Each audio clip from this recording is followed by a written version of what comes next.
Bonjour à tous, bienvenue sur le plateau de Business Inside, un plateau dédié par le magazine Forbes aux entreprises pour qu'elles nous racontent un peu leur histoire, pour qu'on sache d'où elles viennent, ce qu'elles font, ce qu'elles veulent faire aussi, parce que leurs programmes, leurs ambitions, leurs projets, ça peut être très pédagogique pour les autres. Maintenant, Philippe Sanchis, bonjour. Bonjour.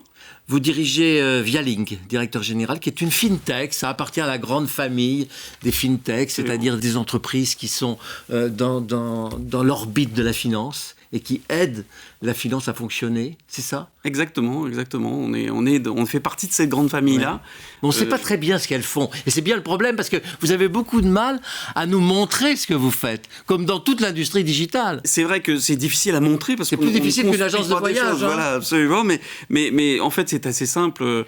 Nous, on fournit du logiciel, de la technologie, de la technique, pour faciliter, j'allais dire, le travail de nos clients. Et nos clients, c'est qui ? C'est des banques, c'est des assurances, c'est le secteur financier au sens large. Et on fournit de la technologie pour leur faciliter la vie et pour faciliter la vie des clients, de leurs clients. C'est la relation entre le client et le banquier. Exactement. Et nous, on facilite ces interactions-là qui ne sont pas toujours les plus simples. On l'a tous fait, demander un crédit, ouvrir un compte bancaire. C'est des processus qui souvent sont un peu compliqués, un peu longs. Mais il y a du personnel dans la banque pour faire ça. Absolument. Très formé. Absolument, mais ça même reste... si elles ne sont plus beaucoup dans les agences, elles existent quand même. C'est vrai, mais dans ce monde qui devient de plus en plus digital, où justement cette relation à distance devient une part majeure des entrées en relation, il y a besoin d'outils ou de s'outiller pour avoir des entrées en relation, des contacts, des relations qui soient les plus simples possibles. Et c'est ce qu'on fait. Plus précisément, nous, si je suis un peu plus concret, par exemple, quand quelqu'un veut obtenir un crédit, ouvrir un compte, en général, ce qu'on fait, c'est qu'on amène tout un petit dossier avec ses pièces d'identité, ses bulletins de salaire, ses avis d'imposition, etc. Enfin, des garanties, des documents pour montrer au banquier qu'on a tout ce qu'il faut et qu'on peut être éligible, j'allais dire, à ce crédit ou à ouvrir tel compte. Et nous, ce qu'on fait, c'est qu'on automatise toute l'analyse qui était auparavant faite par des humains, par vous, moi, par des gens dans les agences. On automatise cette analyse du dossier, c'est-à-dire qu'on va lire automatiquement le dossier, on va faire toutes les analyses en termes de fraude ou de conformité. La conformité, c'est un gros mot dans la banque, mais c'est un mot important. La crise sanitaire a boosté l'activité. C'est toujours un peu délicat de le dire dans une phase où c'est compliqué pour beaucoup de monde, pour beaucoup d'entreprises. Pour nous, c'est plus un moteur, puisque justement, nous, on apporte de la technologie, on apporte de l'aide dans des relations qui sont des relations digitales. Donc on facilite des parcours clients digitaux. Mais je vais vous embêter. C'est pas forcément toujours pour le bon motif. Le bon motif, c'est d'améliorer le rapport avec le client, d'améliorer la productivité aussi et la compétitivité d'établissements financiers. Mais le motif derrière, c'est aussi de sécuriser le contrat, de sécuriser les rapports. Alors oui. Parce que la crise, elle a donné des ailes à tous ceux qui veulent raqueter les ordinateurs et embêter. Il y a toujours ces deux aspects, mais qui sont les deux faces d'une même pièce. Cet enjeu de fraude, de lutte contre la fraude, de cyberattaque, de blanchiment d'argent, etc.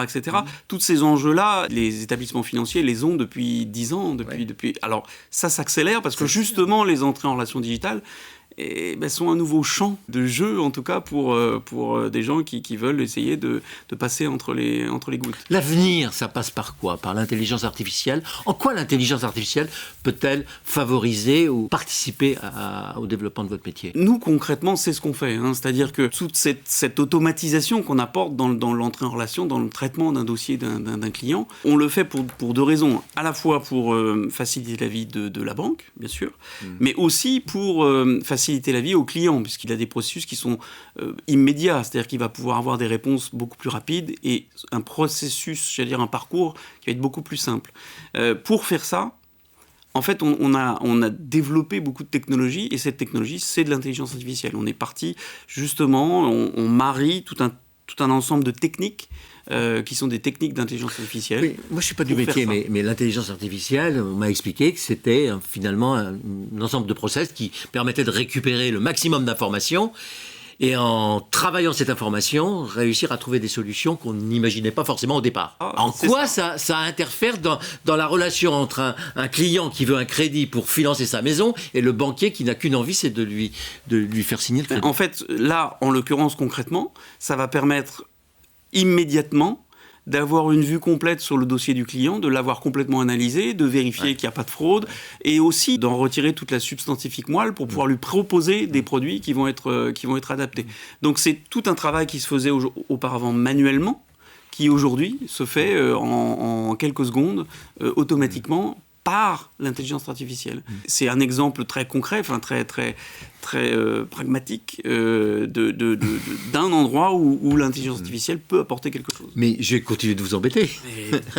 C'est que en faisant ça, pour une opération particulière, vous accumulez une masse d'informations qui va pouvoir aussi servir à la banque pour vendre un autre produit. Bien sûr, puisque en fait dans la banque, ce processus s'appelle le KYC, c'est-à-dire Know Your Customer, c'est-à-dire la connaissance client. Ouais. Donc par définition, oui, c'est ce processus-là en fait concourt à construire, à analyser, à récupérer de l'information sur le client. Bien sûr, pour vérifier des choses au sens légal, légal, réglementaire, qui sont nécessaires, mais aussi, bien sûr, pour faire du commerce, commercial. Évidemment, ouais. Évidemment. Alors, comment on s'en sort avec la RGDP, alors, c'est-à-dire cette réglementation de protection des données personnelles. Alors, ça, c'est un point absolument majeur, parce que nous, dans notre métier, on nous confie finalement, en tout cas passe par nos systèmes, des données sensibles. Assez perso, quand même. Des revenus, les revenus de sa femme. Voilà. Donc, clairement, c'est des données qui sont extrêmement sensibles. Donc, nous, on s'est construit, en fait, même en tant qu'entreprise, sur un ADN qui est un ADN de sécurité et de protection des données. On le faisait déjà auparavant. Vous n'avez pas attendu les accords européens. Non, parce que initialement, même il y a 10 ans, on était déjà très en avance, puisqu'on fournissait des solutions de signature électronique, ce qu'on appelle signature électronique, c'est-à-dire signature à distance. Voilà. Et pour ça, il faut être certifié, il y a des règlements, on est certifié, qualifié par l'ANSSI, l'Agence nationale de sécurité des systèmes d'information. Donc cet aspect sécurité, protection des données, c'est un peu au cœur de notre métier depuis toujours, en fait. Si on veut en savoir plus, il y a un site internet ? Ah, bien sûr. Oui. J'imagine. Vialim.fr, absolument. Si vous n'en aviez pas eu, c'est une faute professionnelle grave. Merci beaucoup, Philippe Sanchis. Merci. Merci.